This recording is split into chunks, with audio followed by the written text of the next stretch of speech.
kita masuk ke The History of the Quranics, yaitu bab 7, Mushaf Utsmani, sikap Utsman terhadap perselisihan bacaan Hudzaifah bin Yaman yang berbatasan Azerbaijan dan Armenia yang telah menyatukan kekuatan perang Irak dengan pasukan perang Suriah, pergi menemui Utsman setelah melihat perbedaan di kalangan umat Islam beberapa wilayah dalam membaca Al-Quran, perbedaan yang dapat mengacam lahirnya perpecahan. Hudzaifah bin Al-Yaman mengingatkan khalifah pada tahun 25 Hijriah dan pada tahun itu juga Utsman menyelesaikan masalah perbedaan yang ada sampai tuntas. Beliau mengumpulkan umat Islam dan menerangkan masalah perbedaan dalam bacaan Al-Quran, sekaligus meminta pendapat mereka tentang bacaan dalam beberapa dialek. Utsman menyiapkan mushaf langsung dari suhuf. Beberapa pada riwayat pertama, Utsman telah berupaya dengan sungguh-sungguh untuk melancak suhuf Hudzaifah, mempercepat menyusun penulisan dan berbanyak naskah. Penyusunan sebuah naskah sendiri atau otonom.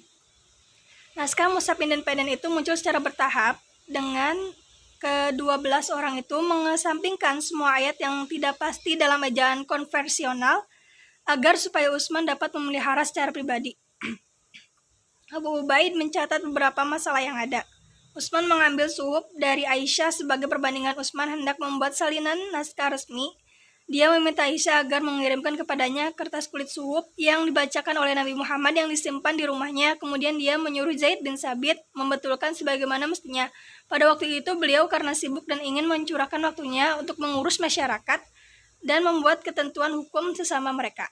Selanjutnya yaitu di bab 8 tentang perkembangan alat pembantu bacaan Mushaf Utsmani. Tanda pemisahan mushaf ini tanda pemisahan surah. Pada awal naskah Mushaf Utsmani tidak mempunyai pemisahan surat. Permulaan tiap surat dapat diketahui dari ungkapan kalimat yang dapat ditulis dengan jarak sedikit lebih senggang. Beberapa naskah yang tak resmi yang ditulis bersama dengan Mushaf Utsmani. Pemisahan surah untuk pertama kali dapat kita lihat secara selayang pandang melalui pengenalan sebuah ornamen sederhana. Biasanya kalimat khot itu yang selalu tampak tertulis. Contohnya dalam Mushaf bin Abi Amir. Mushaf ini tidak diikuti dengan pengenalan nama surah dalam warna yang berbeda, tetapi masing-masing tetap mempertahankan bentuk ornamen dari kata-kata Bismillahirrahmanirrahim. Sebelumnya pemisahan ayat yang panjang disisipkan. Tidak tampak adanya penggunaan cara tertentu yang ditetapkan. Setiap penulis bebas menggunakan pilihan sendiri. Ketiga contoh itu telah diambil dari mushaf yang ditulis dari skrip Hejati tahun pertama Hijriah. Dalam contoh pertama, pemisahan ayat berbentuk 2 kolom dari setiap 3 titik. Dalam contoh kedua berbentuk garis dan 4 titik. Dalam contoh ketiga titik yang berbentuk segitiga. Jadi kesimpulan, dalam bab ini kita telah dijelaskan sikap kepedulian Al-Hajjaj dalam pencarian letak 1/3, 1/4, dan 1/7 Al-Quran. Tidak lama kemudian, sekitar abad pertama Hijriah, mushaf dikelompokkan ke dalam 7 bagian yang disebut munazil, atau pengelompokan ini sengaja dibuat untuk orang yang hendak menyelesaikan bacaan seluruh mushaf dalam waktu 1 minggu. Selanjutnya, pada abad ketiga Hijriah, muncullah kesimpulan lain yang mengelompokkan Al-Quran ke dalam 30 bagian, yang artinya sebagai perkembangan kajian yang dilahirkan oleh Al-Hajjaj dan telah berfungsi sebagai alat yang bermanfaat untuk semua orang yang mau memakainya. Banyak lagi alat bantu lainnya dalam bentuk titik, dan ini mempengaruhi terdapat sistem pengajaran Al-Quran untuk orang yang bukan Arab di seluruh dunia Islam. Alat-alat bantu ini dan beberapa kontroversi pendapat para orientalitas akan kita bongkar dalam bab berikutnya. Selanjutnya kita masuk ke rekonstruksi sejarah Al-Quran. Di sini saya akan menjelaskan bab 6. Kodifikasi Utsman bin Affan. Pengumpulan kedua Zaid bin Tsabit tidak berbeda dari kisah pengumpulan pertama Zaid. Terdapat sejumlah riwayat tentang pengumpulan Al-Quran yang dilakukan Zaid pada masa khalifah ketiga, yaitu Utsman ibnu Affan. Secara garis besar, riwayat-riwayat ini dapat dikelompokkan ke dalam 2 kategori, riwayat versi mayoritas dan riwayat versi minoritas. Riwayat versi mayoritas merupakan yang paling tersebar dan diterima secara luas di kalangan umat Islam. Riwayat ini muncul dalam berbagai literatur, mulai dari hadis, tafsir Al-Quran, sampai karya-karya kesejarahan.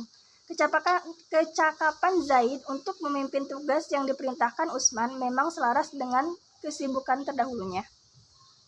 Selanjutnya tentang Umar mengawali pengumpulan Al-Quran, tetapi tidak sempat menyelesaikan karena terbunuh. Utsman yang menggantikan Umar sebagai khalifah melanjutkan pekerjaan tersebut dan menyelesaikannya. Dalam riwayat ini, akhir versi mayoritas dalam pengumpulan pertama Zaid tentang bagian terakhir Al-Quran.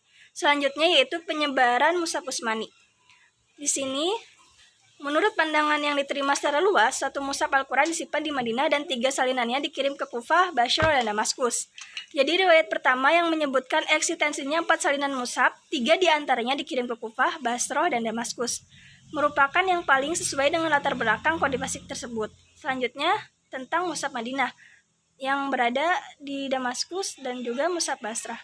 Mushaf Kufah, jumlah surat di dalam Utsmani kesemuanya 114 surat, berada di tengah-tengah Al-Quran. Jumlah surat dan Mushaf Ubay 116 surat dan Ibnu Mas'ud 111 atau 112 surat. Selanjutnya itu bab 7 tentang otoritas dan integrasi Mushaf Utsmani.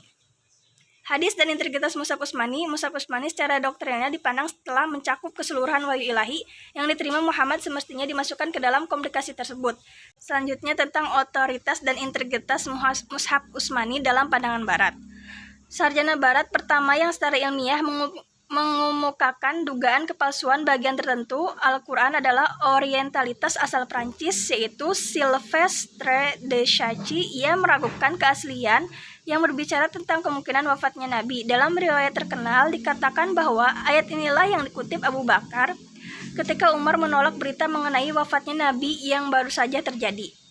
Karya Wansborg yang secara jelas menghantam otoritas dan integritas Mushaf Utsmani, mewakili secara sepenuhnya babakan baru dari kajian-kajian Islam di Barat.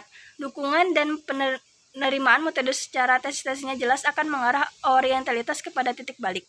Segitu saja video dari saya. Wassalamualaikum warahmatullahi wabarakatuh.